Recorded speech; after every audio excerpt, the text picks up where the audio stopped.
Welcome to 30 Degree Shift, a weekly exploration of absurdity, perception, and the subtle mechanics of being human.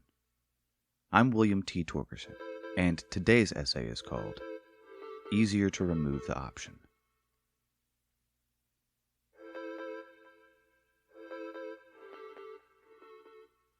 I have one tick. I think it's a tick. No, commit. It is a tick. And actually, I have several, now that I've had a week to think about it. But I only want to talk about one. It's compulsive. I've done it since I was a kid. It's one of those things my mom thinks is cute, but has quality of life consequences for me. I twirl my hair. There's this feeling I have after writing that. I feel exposed. But more importantly, I feel like some people just went, yeah, I get it, while many more people said, what? For those of you in the second group, I'll try to ground the experience.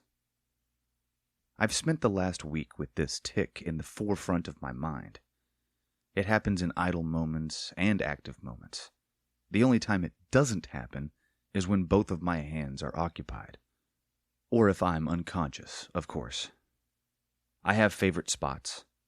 The go-to for my right hand is up near my cowlick or my temple. The left hand always goes to the neck. I swirl the hair around my forefinger using my thumb as leverage. It feels nice, I guess. The bit of pressure pulling into the center as the hair's twisted tighter. Sometimes I'll pinch it between two digits and flick it with my ring finger. After a time, the pattern gets more complex, contorting the strands into rolling, compressed bundles. If you roll it tight enough, you can make little sculptures. It's like the frog in boiling water. I'll be reading a book and find my finger bound like Hector. Or watching TV, playing a game, or flipping through socials and feel a knot of hair rolled so tight it holds its own shape. This is the sculpture phase. Depending on whether that shape is a ball or spiraling spout, I might flick it back and forth for a while. There are other small, fidgety things I've always done. A certain way I chew my lip, rubbing my canines together in a rhythm. So many goddamn songs and sounds. But this is the only one I've tried to stop. You ever wear a rubber band around your wrist and snap it when you do a certain habit you're trying to break? I've used that trick from time to time, and usually it works within a week or two. I can't even recall how long I wore it trying to break the hair twirl habit. It could have been months or over a year. I focused so hard on it. But no matter how much attention and intention I brought to it, my mind would drift. You can't focus forever. Or I can't. For a long time, I gave up. One might wonder why it matters. Embarrassment is transient. The alfalfa-esque hair swirl is never so bad I can't just run my hair under a tap to fix the ludicrous look. Unfortunately, the main consequence is terrible headaches.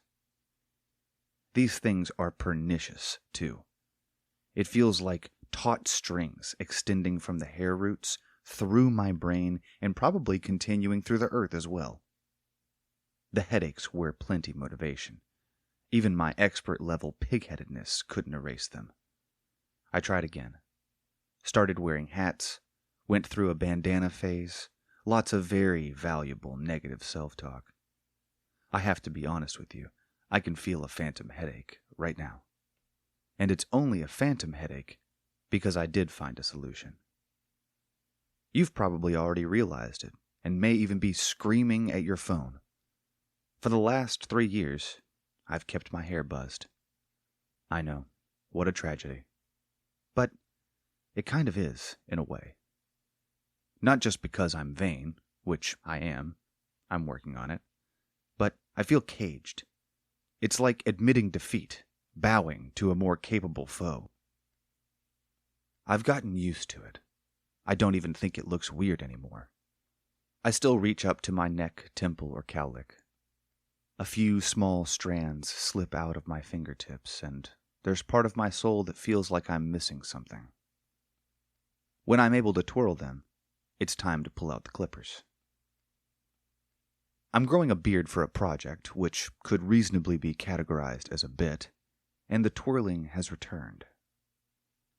How long had I been doing it before I first noticed? There were no headaches. I seemed to favor my left hand with the beard. Each time I realize I'm twirling my beard like some strange version of a villain, I want to chop it off. But also, I don't. It's a mixed bag. A failure and a success.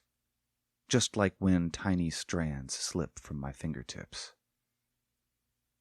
My beard will get longer before this bit has concluded. I've already decided that I'll braid it, eventually. It will look dope, and with my last name, there's no danger of Viking cultural appropriation, but that's not the reason I'll follow through. The truth is, it's just easier to remove the option to twirl.